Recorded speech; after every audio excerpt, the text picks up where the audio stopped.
दोस्तों मैं आपको लेकर आया हूँ लेन देन क्लब का जो ऑफिशियल वेबसाइट है इसके ऊपर। इस पे बहुत सारे वीडियोस बने हैं और ज़्यादातर वीडियोस में मैंने देखा है सही जानकारी आपको नहीं दिया जा रहा है दोस्तों।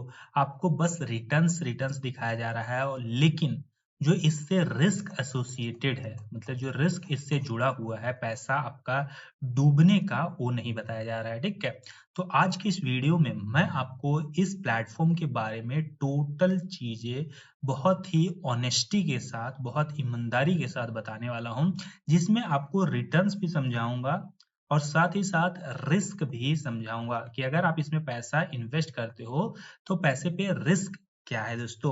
तो फायदा तो है ही, लेकिन यहाँ पे कुछ नुकसान भी है, कुछ कॉन्स भी है, वो भी समझ लेना बहुत जरूरी है ताकि आप इन्फॉर्म डिसीजन ले सको दोस्तों। तो यहाँ पे अगर आप देखोगे तो इस जो प्लेटफॉर्म है वो कुछ इस तरह से काम करता है कि यहाँ पे जो लोन लेने वाले लोग होते हैं, जिनको पैसे की जरूरत होती है, वो अपनी लिस्टिंग डालते हैं। ठीक है, ये जो लेन देन क्लब है वो पहले उनका वेरिफिकेशन करता है, केवाईसी करता है। ठीक है, और क्रेडिट वर्थिनेस देखता है कि ये पैसा लेने के बाद चुका पाएगा या नहीं। उसके बाद जो है लेन देन क्लब उस बोरोवर को, उस लोन लेने वाले को अप्रूव कर देता है और फिर वो जो है अपना लिस्टिंग डाल देता है। तो कुछ इस तरह से उनकी लिस्टिंग होती है दोस्तों। यहाँ पे एग्जांपल दिया हुआ है, जैसे कि एक दिलसाद नाम का आदमी है जिसको 10,000 रुपए की जरूरत है। ठीक है, और इसको पैसे की जरूरत 3 महीने के लिए है, तो इसका लोन टेन्योर 3 महीना हो गया और इस पैसे पे ये 36% पर एनम यानी कि पर ईयर इंटरेस्ट देने के लिए तैयार है। ठीक है, तो अगर 3 महीने के हिसाब से कैलकुलेट करोगे तो आपका हो जाएगा 10,900 रुपया। तो अगर आप दिलसाद को पैसे देते हो, 10,000 रुपया लोन देते हो, तो आपको 3 महीने के बाद 10,900 रुपया वापस मिलेगा दोस्तों, अगर जो है दिलसाद अपना पैसा चुकाता है तो। उसी तरह प्रतीक है जो कि 25% का इंटरेस्ट देने के लिए तैयार है और ये 6 महीने के लिए पैसा लेना चाहता है और इसको 45,000 रुपया जो है सो लोन पे चाहिए।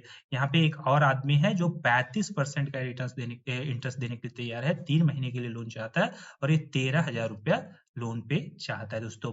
आप यहाँ पे इन्वेस्ट करने में ऐसा भी कर सकते हो कि मान लेते हैं ये 10,000 चाहता है, तो आप 10,000 ना देके इसको 1,000 दो। ठीक है, और फिर इसको 2,000 दे दो और फिर इसको 1,500 दे दो। ऐसा भी आप कर सकते हो, मतलब जितना लिस्टिंग है उसमें आप अपने जो भी इन्वेस्टमेंट अमाउंट है उसको टुकड़ा करके भी बांट सकते हो दोस्तों, जिससे आपका रिस्क काफी कम हो जाएगा।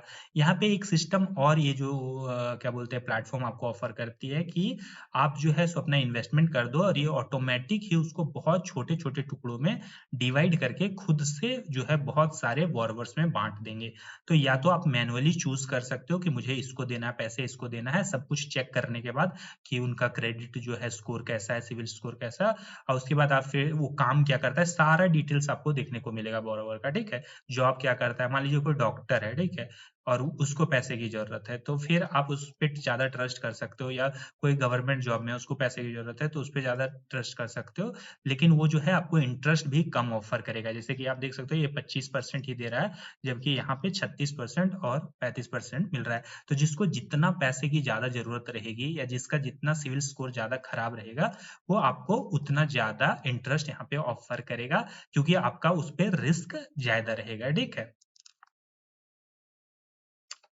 अब एक सवाल यहाँ पे ये भी आता है दोस्तों कि क्या ये जो प्लेटफॉर्म है लेन देन क्लब, वो जेन्युइन प्लेटफॉर्म है, क्या रियल प्लेटफॉर्म है, किसी तरह का फ्रॉड हो सकता है आपके पैसे के ऊपर या नहीं, ये भी समझ लेना बहुत जरूरी है अगर आप इसमें इन्वेस्ट करते हो तो। उसके बाद मैं आपको इसका रिस्क भी बहुत अच्छे से समझाऊंगा। तो दोस्तों, तो जो ये लेन देन क्लब है दोस्तों, वो सबसे बड़ा P2P लैंडिंग प्लेटफॉर्म है अपनी इंडस्ट्री में, सबसे बड़ा P2P लैंडिंग प्लेटफॉर्म है दोस्तों।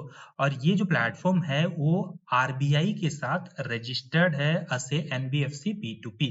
तो यहाँ पे जो फ्रॉड होने का जो हमारा डर था वो आरबीआई के रजिस्ट्रेशन के साथ खत्म हो जाता है दोस्तों, क्योंकि अगर कोई प्लेटफॉर्म आरबीआई से रजिस्टर्ड है तो फ्रॉड तो कम से कम वो नहीं होगा। लेकिन इसका मतलब ये नहीं है कि हमारा पैसा पे रिस्क नहीं है, मतलब 100% सेफ है, ऐसा बिल्कुल नहीं है। पैसा फिर भी आपका डूब सकता है। वो कैसे होगा अभी आगे मैं आपको बताता हूँ। यहाँ पे कुछ चीजें और आप देख लीजिए, जैसे कि इस प्लेटफॉर्म पे 16,000 प्लस जो है करोड़ रुपीस आप ही की तरह लोगों ने यहाँ पे इन्वेस्ट कर रखा है और 3 करोड़ से ज़्यादा यहाँ पे रजिस्टर्ड यूज़र्स हो चुके हैं दोस्तों।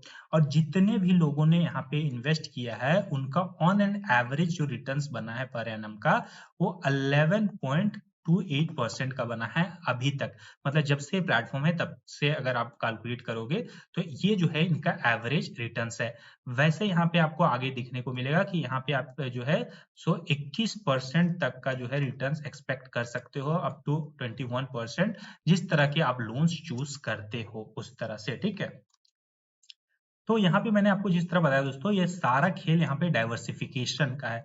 आप अगर इसमें इन्वेस्ट करने का सोच रहे हो, तो आपका मकसद ये होना चाहिए दोस्तों कि जो आपका पैसा है, मतलब कि आप 10,000 इन्वेस्ट कर रहे हो या 1 लाख इन्वेस्ट कर रहे हो, तो आपका ये कोशिश होना चाहिए कि 1 लाख को आप जितने ज्यादा लोगों में टुकड़ा करके बांट सको, उतना बेहतर है दोस्तों, क्योंकि आपका रिस्क वहां पे बढ़ जाता है। फॉर एग्जाम्पल, अगर आप 1 लाख एक ही इंसान को, एक ही पर्सन को दे दिए और वो पर्सन डिफॉल्ट कर जाता है, भाग जाता है, तो पूरा आपका 1 लाख रुपया वो लेके भाग जाएगा, ठीक है। वैसे आप 1 लाख को 100 लोगों में बांटते हो, तो ऐसा तो होगा नहीं कि 100 का 100 भाग जाएगा, ठीक है। इस चीज का होने का संभावना मतलब लगभग नामुमकिन है दोस्तों। तो इस चीज को अगर आप समझते हो, तो आप अपने रिस्क को मैनेज कर पाओगे, रिस्क को कम कर पाओगे दोस्तों, क्योंकि सबसे मेन रिस्क इस प्लेटफॉर्म का यही है कि यहाँ पे जो डिफॉल्ट अगर करेगा लोन लेने वाला, तो उसका डायरेक्ट असर आप पे आएगा। खैर, ये जो लेन देन क्लब है दोस्तों, वो प्रॉमिस करता है कि बहुत सारी चीजें करते हैं किसी भी बोरोवर्स को पहले लिस्ट करने से पहले, जैसे कि वो पूरा उनका क्रेडिट वर्थिनेस देखा जाता है, उसके बाद ही लिस्ट करते हैं। और उसके बाद भी कोई डिफॉल्ट करता है, तो फिर ये जो लीगल तरीका होता है आरबीआई का गाइडलाइंस के हिसाब से, उस तरह से ये रिकवर करने का कोशिश करते हैं पैसा। लेकिन फिर भी उसके बाद भी ये बोलते हैं कि फिर भी कुछ लोग जो है सो डिफॉल्ट कर जाते हैं और पैसा वापस नहीं करते हैं, या कुछ लोग जो है सो फ्रॉड कर देते हैं पैसा के साथ, ठीक है। तो वो चीज आपको मान के चलना होगा कि मान लेते हैं आपने 10 लोगों को अपना जो है लोन दिया है, तो उसमें एक आपका पैसा लेके भाग जाएगा या 2 आपके पैसा लेके भाग जाएगा, लेकिन बाकी जो 9 लोग या 8 लोग है, वो जब विथ इंटरेस्ट आपका पैसा चुकाएगा, तो ये जो 1-2 लोग जो आपको पैसा लेके भागा है, वो भी वहां पे रिकवर हो जाएगा दोस्तों। तो यहाँ पे अगर आप देखा जाए तो इन्वेस्टमेंट किस तरह से कर सकते हो, तो 25,000 रुपए से आप यहाँ पे इन्वेस्टिंग स्टार्ट कर सकते हो। मिनिमम आपको 25,000 रुपया लैंड करना होगा, ठीक है। और जैसे ही जिस भी लोन को आप लेते हो, उसका जो मैच्योरिटी पूछता है, तो आप उसे विड्रॉ कर सकते हो। कोई भी आपको चार्जेस लेन देन क्लब को नहीं देना पड़ेगा। यहाँ पे शायद अकाउंट ओपनिंग का ही एक फी लगता है जो आपको देना होता है। यहाँ पे मैं आपको थोड़ा-सा P2P लेंडिंग सिस्टम किस तरह से काम करता है वो सिखाना चाहता हूँ। यहाँ पे आप देख सकते हो, एक साइड जो है बोरोवर्स लिखा हुआ है और दूसरे साइड लेंडर्स लिखा हुआ है। लेंडर्स मतलब आपके जैसा धनी लोग जिसके पास पैसा है और वो अपने पैसा को इन्वेस्ट करना चाहता है। बोरोवर ऐसे लोग जिनको पैसे की ज़रूरत है और उन्हें पैसा चाहिए। तो एक तरह से अगर आप देखोगे तो दोनों को एक-दूसरे की ज़रूरत है और इन्हीं दोनों को मिलाने का काम करता है बीच में ये लेन-देन क्लब। बोरोवर जो है सो ऑफर देता है लेंडर को कि देखो भाई, मैं तुम्हें 20% का रिटर्न्स दूंगा अगर तुम मुझे ये पैसा दे देते हो या ये पैसा दे देते हो, ठीक है।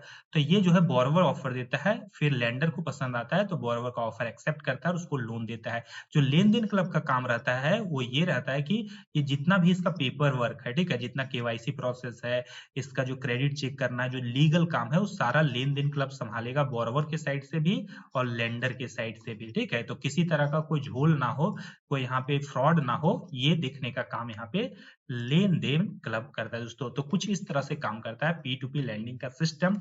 अगर आपको मेरे पढ़ाने का तरीका, समझाने सिखाने का तरीका पसंद आ रहा है तो दोस्तों, तो जरूर वीडियो को लाइक कीजिएगा। चैनल छोटा है, आपकी सपोर्ट की बहुत ज्यादा जरूरत है। आप लाइक करोगे तो एक नया फीचर भी आया यूट्यूब का, हाइप का। तो वो जो हाइप का ऑप्शन है दोस्तों, उसको जरूर क्लिक कर दीजिएगा, एकदम फ्री है आपके लिए। हाइप जैसे दबाओगे तो ये जो है मेरा वीडियो, मेरे छोटे से चैनल का वीडियो बड़े क्रिएटर्स के साथ फाइट कर पाएगा, क्योंकि ये नया फीचर है यूट्यूब का दोस्तों। तो इन्वेस्टमेंट स्टार्ट करने के लिए आपको सिंपली अपने मोबाइल नंबर से साइन अप करना होगा, फिर केवाईसी करना होगा, पैन कार्ड, आधार कार्ड और जो सेल्फी रहता है उसके थ्रू, और उसके बाद आप जो है लोन देख के जिसको भी पसंद है आप उसको लोन दे सकते हो, तो लोन बांटना स्टार्ट कर सकते हो, और फिर जैसे जैसे वो ईएमआई चुकाएगा विथ इंटरेस्ट आपको ईएमआई बैंक अकाउंट में क्रेडिट होता रहेगा दोस्तों। तो ये बहुत सिंपल सा प्रोसेस है इसमें जो है सो लेंड करने का, इसमें इन्वेस्ट करने का। अब अगर मैं आपको अपनी बात बताऊँ दोस्तों कि क्या आपको इसमें इन्वेस्ट करना चाहिए या नहीं करना चाहिए, तो मैं आपको क्या करना चाहिए ये तो मैं नहीं बता सकता, लेकिन अब मैं अपने जो है अपना हिसाब से बताता हूँ आपको कि अगर आप जो है सो और भी जगह पे इन्वेस्ट कर रहे हो, जैसे म्यूचुअल फंड में इन्वेस्ट कर रहे हो या फिर जो है स्टॉक्स में इन्वेस्ट कर रहे हो, ठीक है? या गोल्ड खरीद रखा है आपने, रियल एस्टेट कहीं भी इन्वेस्ट कर रहे हो, तो एक जो है सो एक और एसेट क्लास जो कि है लोन का, ठीक है, पी टू पी लोन, इसको भी आप अपने पोर्टफोलियो में ऐड कर सकते हो दोस्तों। इससे क्या होगा कि एक और लेयर ऑफ डाइवर्सिफिकेशन आपके पोर्टफोलियो में आ जाएगा, और जब आपका इक्विटी अच्छा नहीं परफॉर्म करेगा, जब आपका म्यूचुअल फंड अच्छा नहीं परफॉर्म करेगा, गिर रहा होगा, तब ये आपको यहाँ पे पोर्टफोलियो में जो है सो पॉजिटिव रिटर्न्स बनाकर दिखाएगा दोस्तों। तो ये बहुत अच्छा तरीका रहेगा डाइवर्सिफिकेशन का। खैर मैं आपको बिल्कुल सजेस्ट नहीं करूंगा कि सारा पैसा जो भी इन्वेस्टमेंट का है वो सारा आप इसी में लगा के रखो, ये बहुत ज्यादा रिस्की हो जाएगा दोस्तों, क्योंकि कई बार जो है कई तरह के आरबीआई के गाइडलाइंस आते रहते हैं और उस सिचुएशन में पैसा ब्लॉक कर दिया जाता है दोस्तों बहुत समय के लिए। जैसे कि बहुत सारे इन्वेस्टर्स जो पी टू पी लैंडिंग में इन्वेस्ट करते थे, यहाँ पे क्या बोलते हैं, भारत पे और लेन देन क्लब, भारत पे का था क्या 12% क्लब, और फिर यहाँ पे मोबीक्विक, वो सब में जो इन्वेस्ट करते थे लोग, उनका पैसा अभी फंसा हुआ है और धीरे धीरे करके आ रहा है दोस्तों। जबकि वो लोग फ्लेक्सी प्लान में इन्वेस्ट करते थे, मतलब कि कभी भी पैसा विड्रॉ कर सकते हैं। तो इसलिए मैं कहूंगा कि आप जो है सो सारा पैसा इसमें इन्वेस्ट ना करें, और जो है थोड़ा बहुत पैसा आप इसमें अपने इन्वेस्टमेंट अमाउंट का इन्वेस्ट करके देख सकते हो, सीख सकते हो, उसके बाद फिर सही लगता है तो आगे जो है सो प्रोसीड कर सकते हो दोस्तों। उम्मीद है ये वीडियो आपको अच्छा लगा होगा। अगर हाँ तो इस वीडियो को शेयर कीजिए अपने दोस्तों के साथ, फैमिली मेंबर्स के साथ, और बढ़ाइए, सपोर्ट कीजिए, यही कहूंगा। मिलते हैं अगले वीडियो में।